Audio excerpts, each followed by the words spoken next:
she charges the black woman who is recording her. The black woman alleges that prior to her, I guess, beginning to record the incident, the woman had already perhaps done something to trigger her to turn on her camera.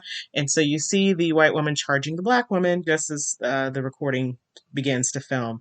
And then she kind of falls back and, just kind of goes into this temper tantrum, for a lack of a better word. It reminds me of when my kid was 3 and would have a tantrum.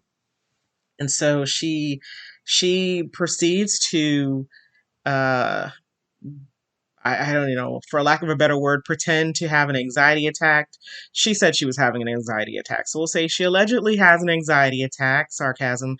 And in the midst of all of this activity, she is screaming. She goes into a potty squat at one point.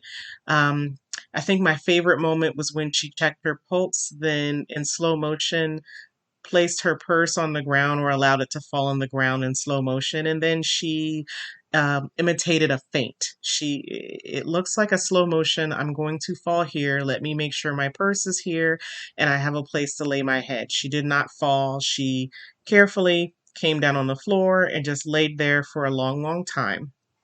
And no one seemed concerned about her. That it was a very strange event. So,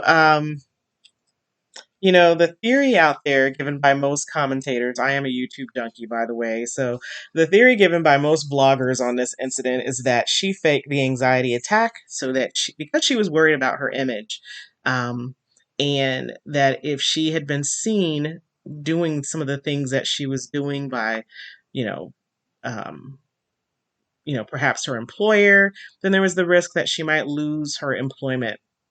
So, the theory was she pretended to go into this crazy tantrum state and label it as an anxiety, and it all went left from there. I mean, there's one point where she started chasing the woman, yelling at her to stop filming her. Um, and then the kicker for me was when the mall security and police finally arrived on the scene, and they're trying to comfort this person who clearly appears to have either initiated the event or prolonged it. She could have easily just left versus having the episode that she had. It was very strange. Again, if her goal was not to appear to be this person who was attacking a black woman, it probably would have been easier for her to ignore the camera, purchase her goodies, and then leave the store. Um, but yeah, they comforted the white woman and did not really do anything for the black woman except offer to escort her from the mall. But she did file a police report, and apparently she has a GoFundMe account in which she is raising funds for an attorney. So, hey, stay tuned. If I hear any more about how this all turns out, I'll definitely share that with you. But there are definitely some comical moments in that video. I think one of my other favorite moments is when the black woman or African American woman is talking about the fact that, hey, I just came here for my free panties and this is what I'm dealing with. It was crazy. The woman got a coupon mailer in the mail, and she just went to the store to get her free panties, and then Karen showed up and lost her mind. So, whew, all I could think about as I was watching this was, what if the woman filming this fiasco didn't have her camera? What story would have been told um, at the end of the day? All right, so switching gears to Walmart Karen.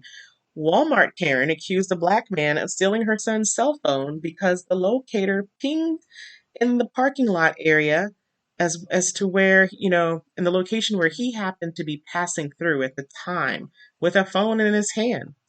Now, oh boy, this is probably the second or third episode of someone making the assumption that because they have lost their phone, that someone has stolen it. Um, that I don't get it, but yeah, this is where she came to this decision that after she tried to locate her son's phone, it pinged to a parking lot in the Walmart or at the Walmart. And so, because this black man happened to be walking by talking on a phone, she decided that he had her phone. I don't know. Does anyone else just, I've never arrived at that decision. I'm usually thinking, okay, where the hell did I put my phone? Did I leave it here? Did I leave it there? Oh, darn, did I must have left it at home if it's not in my bag, if it's not in my car. Where is my phone? Um, unless I don't know. I don't get it. I can't get there to the place of someone stole my phone just because it's missing. Um, I mean, I literally have to do deep sea dives into my purse multiple times a week. I cannot imagine just assuming that because I can't find it, it's gone. But yeah, this is where she arrived. She made the assumption and the statement that he had taken the phone, and the black man, he stood his ground, said he didn't take the phone. He tried to educate her about the whole locator function, and that just because it's pinging to a particular location, it's giving you a general location. It's not necessarily an indication that someone who happens to be passing through that location has taken the phone. So, fast forward a few minutes into this Karen episode. Where was the phone? Hmm. It was in the parking lot, and it was in her car where her son dropped it. Imagine that.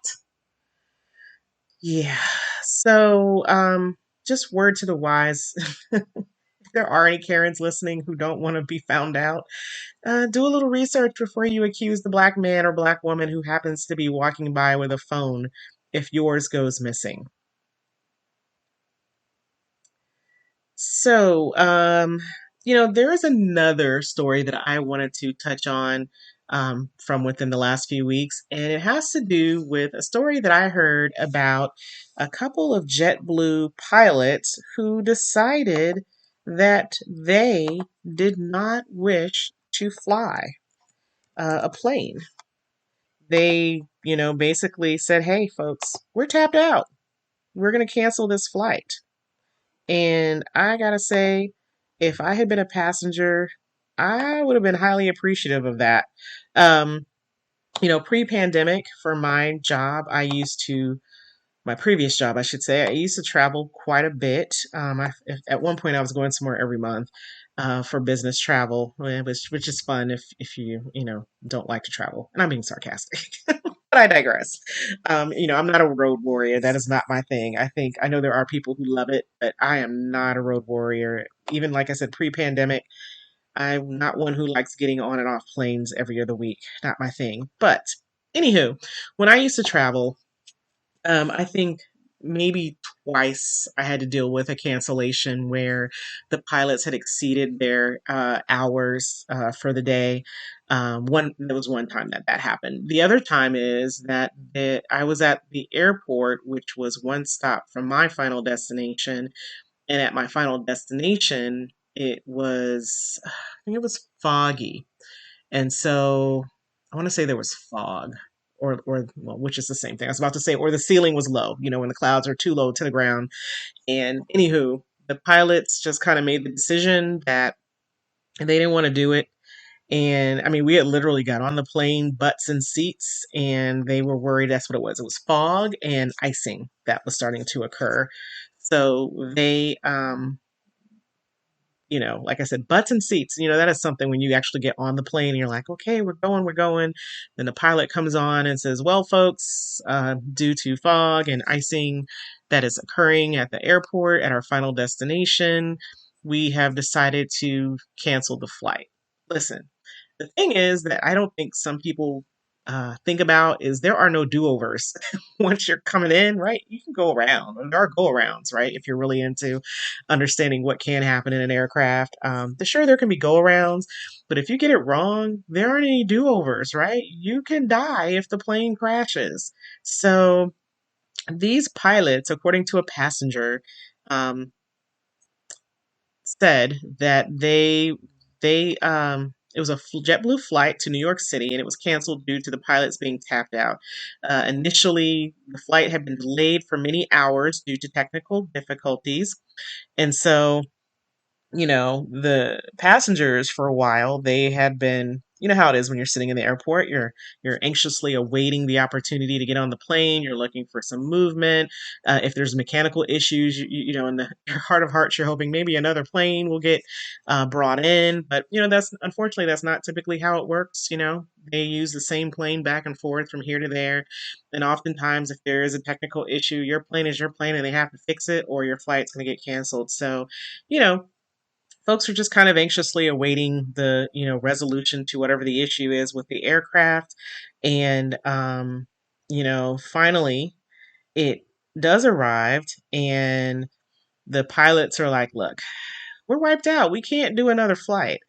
And so, you know, while some of the passengers were very grateful that the pilots acknowledged that they were fatigued, there were some people who got upset. And apparently, there are reports that the gate agent may have gotten into an argument with the gate agent who was trying to encourage them to travel despite their fatigue. And you know, all I want to say to folks is, you know, get over yourself. This is life or death. This is not. Yeah, I never understand this. This is life or death, right? And if your pilot's fatigued, they're more prone to make mistakes. And again, mistakes can lead to accidents. And if you don't understand that, I highly encourage you to check out the Smithsonian's channel's show, Air Disasters. There's also something I think you can see on Amazon. It may have been the initial version of this show, but it's called Mayday Disasters. And hey, if you don't have cable, YouTube has all kinds of little snippets of this show. Again, it's Air Disasters from the Smithsonian Channel, or Mayday Disasters. There are all kinds of stories about plane crashes that occurred because pilots were fatigued or they made mistakes. Um, so I say kudos to these JetBlue pilots. I think they should be commended for being forthright and saying, look, we're tired, we're tapped out, we can't do it. Um, so I think that's my last story. All right, everyone. So that's my light show for this week. I want to thank you for taking the time to listen in today, and encourage you to stay safe. And I'll talk to you in the next podcast.